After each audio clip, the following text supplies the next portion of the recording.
একটা কথা শুনবেন, কখনো কারো দীর্ঘশ্বাসের কারণ হবেন না। মানুষের দীর্ঘশ্বাস খুব খারাপ জিনিস। আপনি কাউকে ঠকিয়েছেন, কারো ক্ষতি করেছেন, অন্যায়কারীকে সমর্থন করে অন্যায় কাজ করেছেন, মানুষের সাথে খারাপ ব্যবহার করেছেন। যে মানুষটা আপনাকে অন্ধের মতো বিশ্বাস করত, তার বিশ্বাস ভেঙে দিয়েছেন।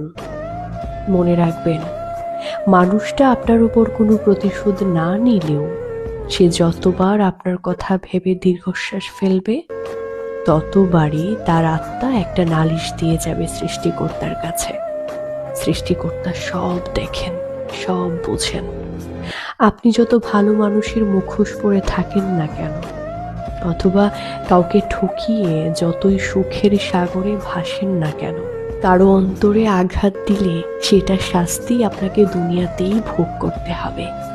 রুহের হাই বলে একটা কথা আছে, জানেন তো? আমরা যেটাকে রিভেঞ্জ অফ নেচার বলে থাকি। প্রস্তুত থাকবেন, প্রস্তুত থাকবেন সর্বদা। মানুষ ছেড়ে দিলেও প্রকৃতি কিন্তু কাউকে কখনো ছেড়ে দেয় না।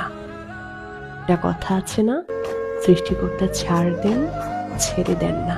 তাই বলছি, কখনো কারো দীর্ঘশ্বাসের কারণ হবেন না। মানুষের দীর্ঘশ্বাস খুব খারাপ জিনিস। আপনি কাউকে ঠকাবেন না, নিজে ঠকে যান, কিন্তু কাউকে ঠকাবেন না। আপনি যদি কাউকে কষ্ট দিয়ে থাকেন অন্যায়ভাবে, প্রস্তুত থাকুন, সেই একই কষ্ট আপনি একদিন না একদিন ঠিক পাবেন।